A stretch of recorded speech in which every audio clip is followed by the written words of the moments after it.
map. This is Ron Costa broadcasting live in the Mappable USA studios in Las Vegas, Nevada. And folks, today we're going to talk about opportunities, Opportunity Zone funds.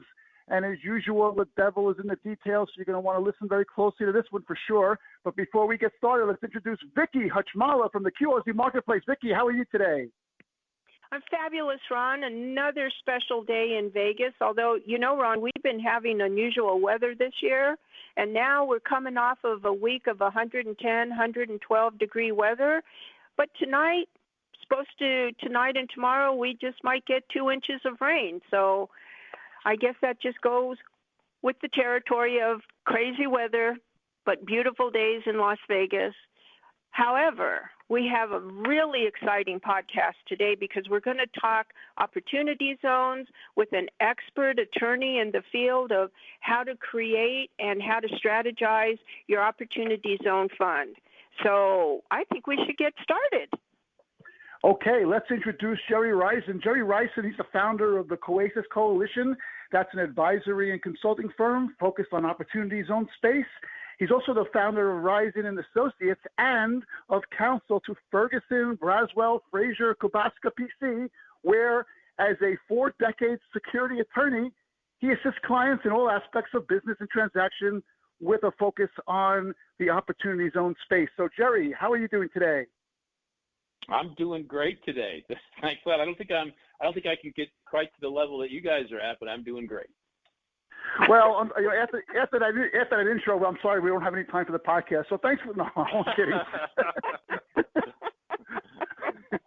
Well, just give your telephone number and have people call and just ask you whatever.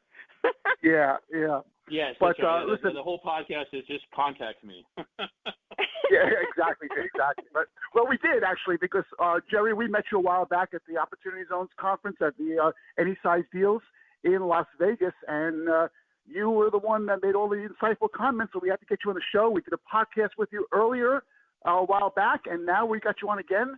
So in case someone missed that last podcast, why don't you tell us a little about yourself? Sure.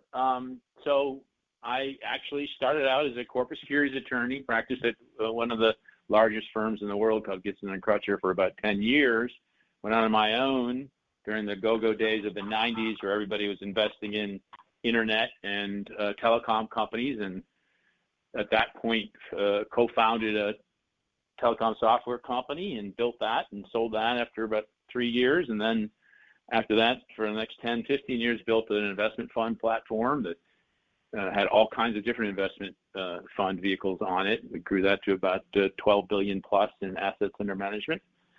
That kind of rolled through the very big disaster of the big recession we had. And after winding that down, went back to practicing with my son, who had then lived long enough to have a son old enough to be a lawyer. So, wow. So I was going to do something entrepreneurial, but he got out of law school. I figured I'd practice with him and show him how to be a good lawyer. And so that kind of got me accidentally into a couple of things, crypto and opportunity zone issues. It had the luxury of kind of being able to learn it because I didn't have a built-in practice because I'd been in business for so long. And I've just become, very much focused on that. One thing leads to another. And my background in business generally and in investment funds to a pretty extreme extent lends itself really well to actualizing activities in the opportunity zone space, because really the opportunity zone statute is really just an overlay of a rule set over the top of doing anything else you would do, whether you're setting up a business or creating an investment fund or investing in real estate or other assets. Well, Ron and I have done quite a few podcasts on opportunity zones, and I think everybody listening, especially our listeners, have, they understand the concept and how it works and why it works and what it's about and all of that. But I'm not sure that very many people really understand how to make an opportunity zone fund work, how to create it, the steps you need, the strategy you need, and the vehicle that you need to make it work. So why don't you tell us a little bit about that? Yeah, I'd be happy to talk about it. The interesting thing is when you talk about an opportunity zone fund, it's almost like saying hedge fund or private equity fund. It doesn't really say enough to give enough insight to a person or group that may want to, use the statute and the tax benefits for what they're going to do. So you kind of have to break it down by the types of things that you can do with an opportunity zone fund and get those tax benefits, the most significant of which, as you know, is a 10-year step up in basis to fair value for disposition, so you have an unlimited tax-free upside for any business or investment that you might make under it. So that being said, let's talk about the main food groups in the opportunity zone space, and then we can talk about how you kind of approach them. So the simplest of the main food groups is what we call a captive opportunity zone investment fund. And a captive opportunity zone investment fund is a fund generally owned by an individual or a family office where they don't have outside investors, but they've built a structure for themselves to make their own investments. We see tons of these in the short-term rental space. There's some pockets of like vacation areas that people are building vacation rentals, cabins, et cetera, condos, investing in condos, just regular folks. Or you sometimes find a family or a family office that is more, that has larger resources and is investing in their own, real estate developments or their own businesses. We've seen medical, pharmaceutical arrangements be set up this way. So that's the captive is the kind of the simplest area. And after I go through these particular segments, I'll talk about how you would address them.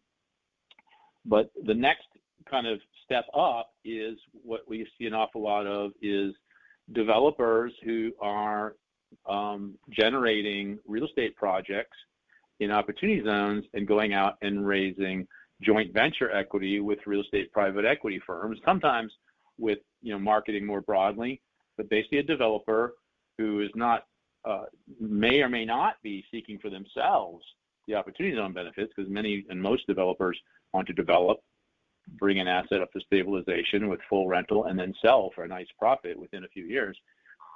Sometimes they want to stay in, sometimes they don't. There's ways to deal with that. We can talk about that. And they seek often private equity groups, and there's an awful lot of now real estate private equity firms that have their own opportunity zone fund that they've generated with appropriate investors, and they will come in and joint venture with a developer to develop a multifamily asset or industrial asset or any other kind of real estate asset, although those are the two kind of most common nowadays. Hospitality may be right up there too. And then the most involved type of opportunity zone fund is going to be a broadly offered and marketed opportunity zone fund.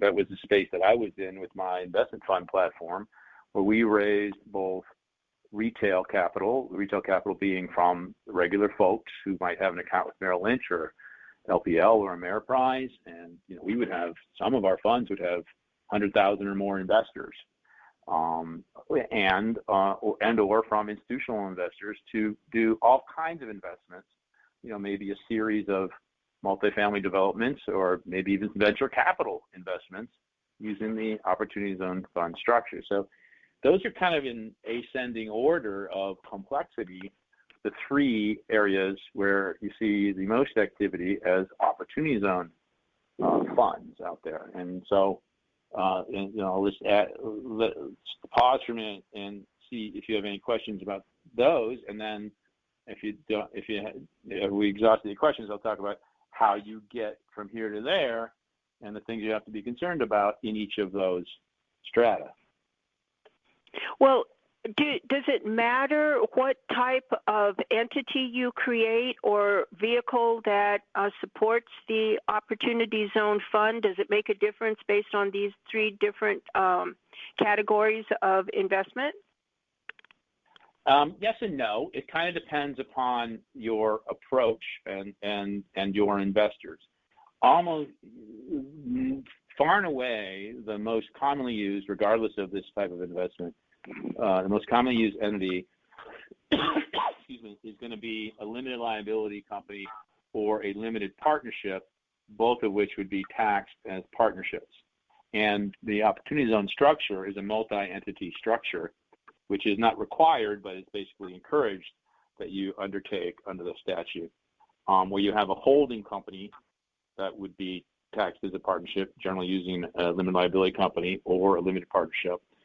And then you have an operating company, also generally taxed, generally structured as a limited liability company or a limited partnership and taxed as a partnership. The reason why I meant, limited partnerships are maybe 5 to 10% of the structure, and the limited partnerships tend to be used either when jurisdictionally in the state it's advantaged to use them.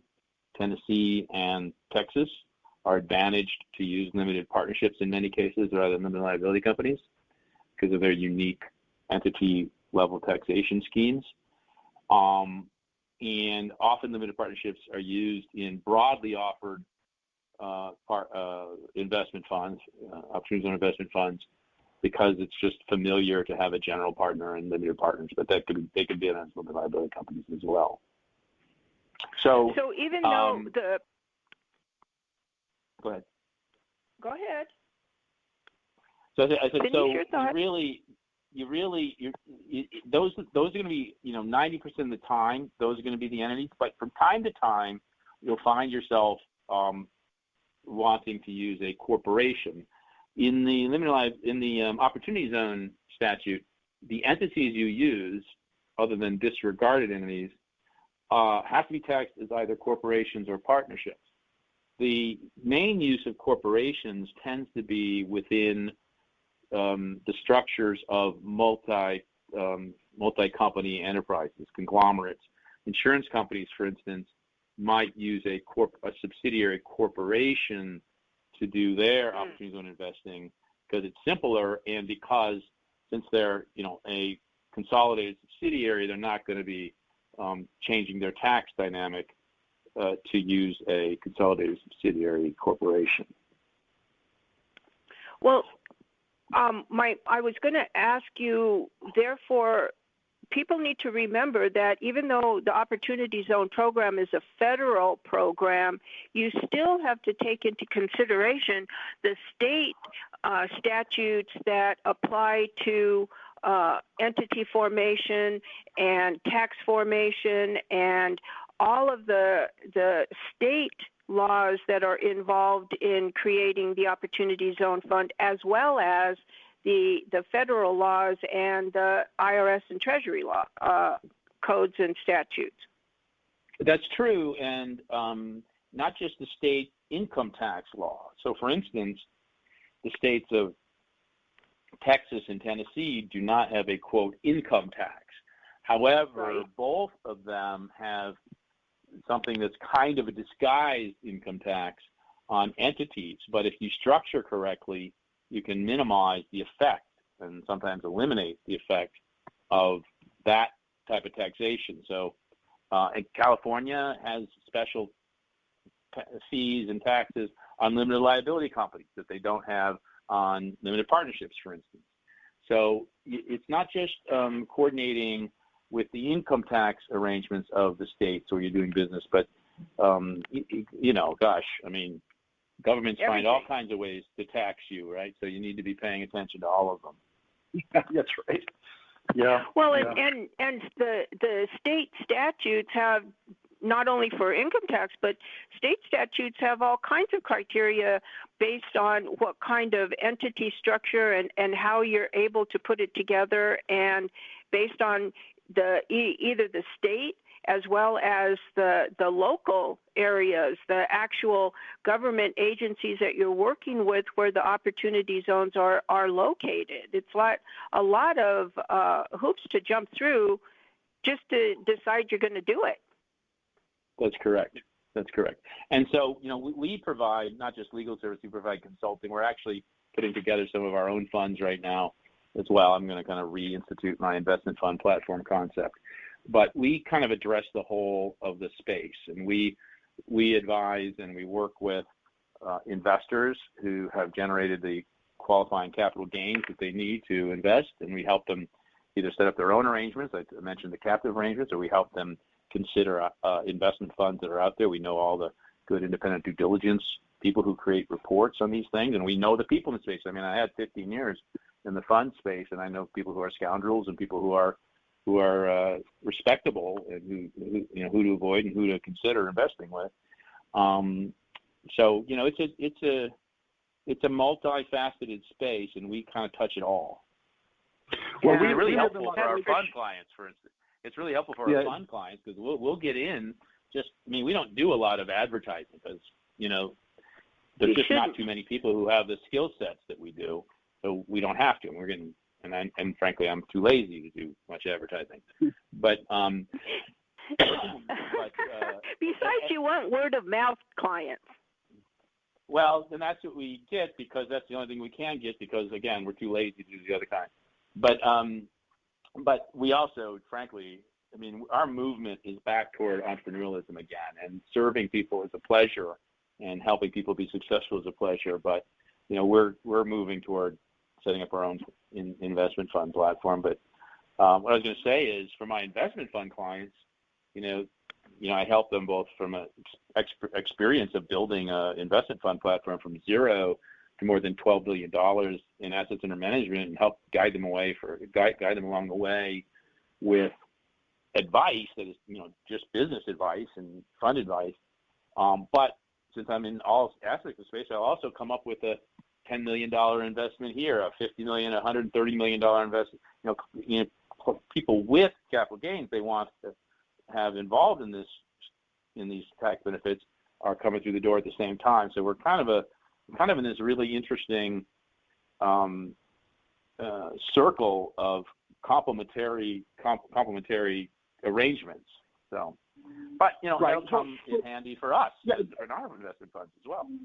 Sure. And Gerry, you that leads me to a question. What you talked about earlier about the types of the funds in general. All these funds, regardless, still need offering documents, and the creators still have to come up with some kind of business plan for the fund, right? So, well, yes and no. The captive opportunity zone investment vehicles are entirely housed within one person or a family or family office, so they're not out seeking outside investment. Also, the development funds, single asset development funds generated by developers, they generally they may or may not use an offering document. If they're simply going around and talking to some of the nation's major real estate private equity firms, they'll really just go with a kind of a proposal package and what they think they can build and what returns, and they won't bother to put together a whole deck. If, however, they're going to raise capital for those from a broader set, they'll put together an offering memo which achieves exemption from federal registration and state registration. If they're going to create a broadly offered investment fund, then yes, certainly they'll create generally a 506c offering memo, which allows them to publicly advertise and only take verified accredited investors. Or there have been several attempts to create public qualified opportunity funds, only one of which has been successful, a very impressive group called BellPoint PREP. They started as a REIT and they've switched to a public real estate partnership. And so they actually have S11s and full registration statements with the SEC that have been generated. I do a good bit of work with them, and they're a very impressive group led by a guy named Brandon Lakoff, who I've always been very impressed with. All right, cool. Well, who creates the documents, though? Does the lawyer create that, or do they create them themselves, or what's the process there?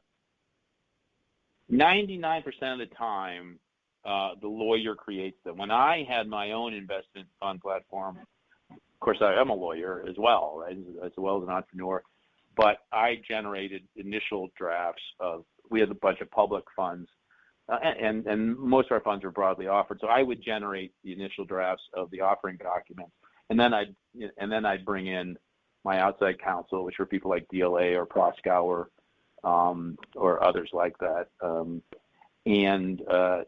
That saved us money, but really the lawyers are the ones generating it. And you need this integration of lawyerly thinking and strategic thinking that your subject matter experts bring to the table. And by the way, it's not just real estate, right? If I was doing an investment fund in artwork, which you can do in the opportunity zone space, I would bring in a subject matter expert in investing in art. Right. But the lawyer kind of runs the process and makes it right. Okay. So once you've decided, when you actually decide to do an opportunity zone fund, do you actually create the entity and then create the documents, or are the documents created and then the entity is created, or is it done at the same time, or what's the strategy there? So it kind of depends, and I'd like to get to the point where we kind of talk, segment by segment. But if you are doing a captive opportunity zone investment vehicle, your whole strategy is to figure out, do I have capital gains, or can I generate capital gains that gives me a vehicle that I can kind of treat much like a Roth IRA on steroids, to create a portfolio of investments that can have tax-free upside. So the first thing you do is you say, hey, have I generated capital gains, or can I, with dispatch, generate some capital gains to be the qualifying equity that allows me to set this up? In that case, you'd almost invariably set up, your entities right away, at least within the time frame necessary, and get them funded to get the clock running on your 10-year hold. When you have that kind of entity, or all of these entities, by the way, many people think that the key, and it is important, it's the starting point, but the key to opportunity zone investing is having capital gains from a prior investment, and that is indeed the equity portion of an opportunity zone fund of any of these types that benefits from the deferral of taxation for your invested dollars, potentially a reduction of taxation of your invested dollars, and the tax-free upside after you've made your investment and you have upside. But you can juice your portfolio of investments with all kinds of other debt capital, for instance, and even some non-participating equity capital. So you can build in all of these structures larger portfolios or have a greater amount of assets that have tax-free upside by shoehorning above your equity investment loans to your vehicle, or from third parties to your vehicle. So on that one, you got to start with the entities. If you're going to do a fund, if you're going to do a real estate development, you basically you're not even doing an offering document most of the time. And what you do is you'd have a marketing package that says, here's this piece of property. We intend to put this 350-unit multifamily apartment on it, and you would not set up the entities until you would obtain a term sheet from a real estate private equity firm, and you would and you'd agree what your splits are of the upside, and then you'd put the documents together after you agree a letter of intent, and you would generally not create an offering memo. The interesting thing about that structure is that usually your investor comes with their own QOF, their own qualified opportunity fund vehicle, and then the joint venture is at the QOZD level, the qualified opportunity zone business level, between the developer and the real estate private equity firm, and that's what holds the property and goes forward with the investment. If you're doing a private fund or a public fund, the heavy lifting is in the offering document. So you'd probably go ahead. I mean, it doesn't really matter when you set up the entity or not. You might want to set it up so you reserve the name or whatnot. But really, until your vehicle is ready to be presented to the investing public, whether the private investors or the public investors, you don't really have to set up the entities. So the key really in that, and the real work and the real analysis and the real interaction between lawyers, subject matter experts, the financial people, and whatnot, is really in the offering document. So when you've decided how you're going to go about it, what you're going to do, what your projects are going to do, and what you're going to do with the fund, you need your attorneys to do the governing documents of whatever entity you choose to make sure that they comply with the statutes of the state, the local statutes, the federal statutes, and the IRS codes and statutes as well. And all of that needs to be put into your governing documents to quantify what it is that you're actually going to do and to get the IRS approval when it comes to being certified. Is that correct? Well, yes, it's basically correct. There's no approval requirement at the IRS level. It's just a notice requirement to set up a QF. You just file a doc and say, hey, we intend to be an opportunity zone fund.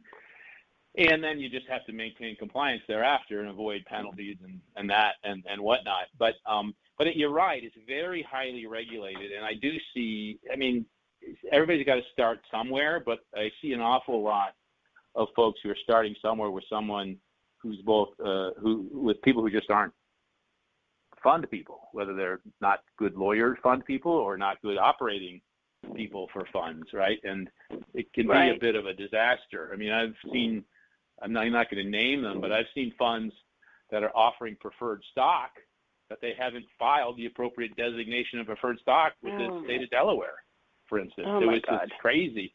And people who don't, and it's the kind of things, I'm always happy to help people spot issues and things like that. I don't charge people to do that. I'll look at their stuff. But invariably, when I tell that to people, they argue with me. Like, you got 4 decades of doing investment funds, but they will argue with me. In this particular case, the person argued with me and decided to go ahead. So with what they've got, with inexperienced, it's not just the lawyers, but inexperienced lawyers and inexperienced investment fund managers. So it's kind of so look, you don't have to be. Yeah, you don't have to be. If you've got a great idea for an investment fund, that's fine. You just need to and you don't have good experience, but you need to bring in some experienced fund operators. I mean, you need to have a good fund administrator that takes care of all of the administration of your fund with all the calculations for the investors and intaking investors and that kind of thing. You need to have, in certain cases, a custodian. If you're investing in venture capital type stuff, you need to have a great accountant and auditor. Obviously, you need to have an experienced attorney, either inside or outside or both. You need to make sure that you're complying with your own regulatory process. To run a fund, that itself is regulated. Generally, real estate funds can avoid much regulation of their sponsor / manager / general partner, but venture capital funds and other funds, and sometimes real estate funds, may need to register as what's called a registered investment advisor, either with the state and or with the SEC, and get that, and then you have a whole compliance arrangement. So you need a great compliance officer to run a fund if it's a broadly offered fund, right? So, and we do, like I said, we built from 0 to 12 billion, not just from a legal perspective. I set up our broker dealer. I ran the offering, the wholesaling group, wholesale securities. All the advertising needs to be vetted, and on a weekly basis. I met with our marketing department, looked over our advertising. It was, there's a lot of things that go into successfully running a fund, and one of the interesting things about the opportunity zone space is there are a few firms with deep and long experience that are in this space. But there's only about half dozen to a dozen. And a lot of them I know and really like and respect and have worked with before. But because it seems to be a new space, awful lot of folks who really need better advice and more skilled people involved have been drawn to it. You know, these things can be corrected, and you got to start somewhere. You got to learn from your mistakes and that kind of stuff.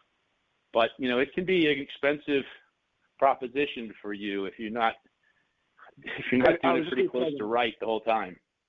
Yeah, I was just going to say that. It sounds like this is something that people think that they can kind of just get into with the document. They sign your name and you're ready to go. But it sounds like that this is an expensive endeavor. You really can't shoestring an opportunity zone fund from start to finish. And I think you've pretty made that clear. You know, like if you start a business, let's say, you know, trading baseball cards, you know, your LLC and you're done and you're pretty much it. But this is a lot more in depth.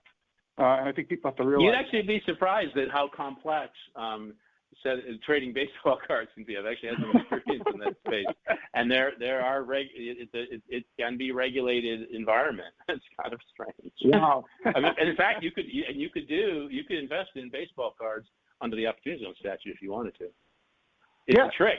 You have to know how to do it, which I'm not going to disclose on this call, but you can do it. Okay then. Well, you know, we did a podcast the other day with a gaming company. I am shocked how many people are into gaming. Between gaming and sports memorabilia and baseball cards, I'll tell you, it's a big market. I think a lot of people are going to call you from the podcast. I hope. My sons who are all between the ages of like 24 and 32. I mean, there is a whole world of. In fact, one company recently went public that they record their video games and they act silly and goofy and people like watching them, but they actually went public recently. I mean, but you could have for a company like that, right, which has no necessary geographical need to be anywhere. I mean, most businesses in this world now are geographically agnostic. It's almost inexcusable not to set them up in opportunity zones. I mean, why would you? Correct. Why wouldn't you set up your enterprise in an opportunity zone and benefit from unlimited tax-free upside? It's insane that people don't. Exactly, and who would think of that? How you know? That's actually how I got into it. Yeah, that's how I got into it. Actually, what happened was I was working. I had an artificial intelligence company concept, and there were some pre-existing tax benefits to investing in venture capital works, generally under what's called Section 1202. And in my investor deck, I always included a slide on 1202. But this was in early 2018, like in May of 2018, and I said, well, there was just a new tax reform act passed. Let me see if there's another tax benefit or two that I can add in here. And that's how I discovered the opportunity zone space. And look, my artificial intelligence company, it didn't need to be located anywhere in particular. I could put it in an opportunity zone here in Dallas. And so that's how I got in the first place. And it's really weird that like 90% of opportunity zone activities is real estate development. I mean, there's some good reasons for it, which we could discuss. But when you think about it, if you created Google today and ran it for 10 years, you'd have billions of dollars of tax-free upside after 10 years.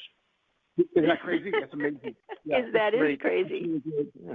Hey, Gerry, I got one more question for you before we close this out regarding an opportunity zone fund. If you create one and now you have investors out there and you're doing fine, when does that fund cease to become a fund? Do they do anything that stops the opportunity zone benefits, or who moderates that? So that partly goes to the strategy of the fund. There are opportunity zone funds out there that do not intend to liquidate until the full statute has expired, which by rule currently is 2047. And what they intend to do is, in a very strategic way, invest and reinvest and keep building a tax-free portfolio.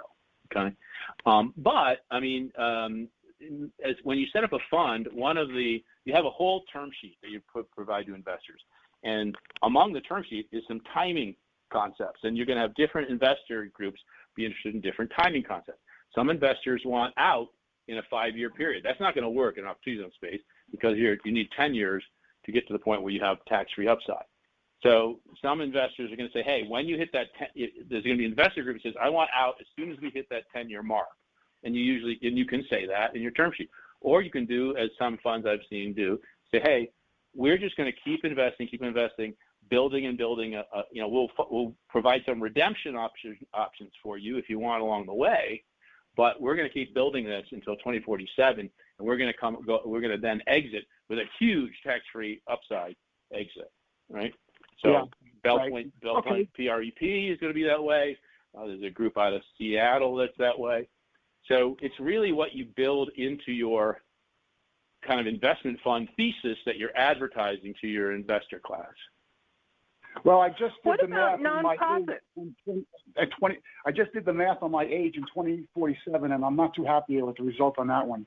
But it's better than the alternative. Well, I guess. Since I'm going to live 200 years, that's fine. Yeah. I don't have a problem with that.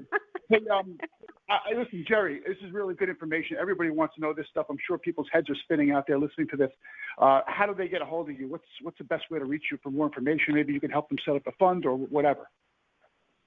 So I'm actually don't mind people calling me or emailing me direct because I know how to ignore calls I don't want to answer. So my phone number is 214-908-2009. For legal matters, one of my legal email addresses is G Reihsen, my first initial and last name, GREIHSEN, @swordshieldlaw.com. And my consulting and advisory group is Gerry, with a G, G-E-R-Y, @coasiscoalition.com, C-O-A, however you spell Oasis with a C in front of it, coalition.com. So Vicki, how many people do you know that want to do opportunity zone funds, and why aren't they listening to this podcast right now? They're probably kicking themselves, right?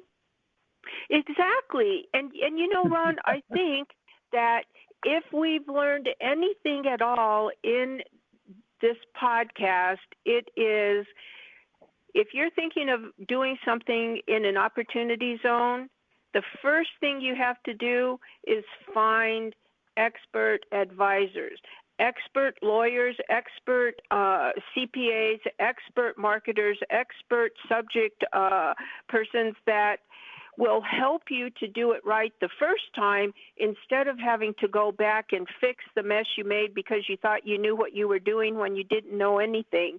So, and Gerry is one of the prime experts in the country in terms of opportunity zones, and everybody listening should contact him for advice because he's the one who knows.